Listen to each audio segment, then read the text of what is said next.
Hello, welcome to माइक्रोगेट। ये हमारे पास आज TZ290 के आया है और ये सिस्टम ऑन है बट इसमें प्रोटेक्शन का इशू है। तो आज इसको प्रोटेक्शन के इशू को सॉल्व करेंगे। आज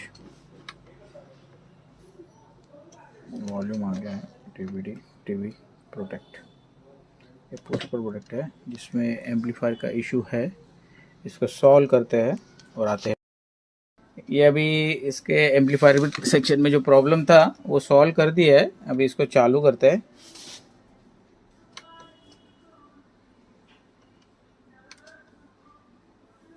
फैन घुमाए, वॉल्यूम कंट्रोल भी लिख के आया है। ये FM में चालू हो गया। वही मॉडल है DZ290 के, सोनी का। बहुत बेहतरीन मॉडल है, साउंड क्वालिटी भी बहुत अच्छा है इसका। अगर किसी को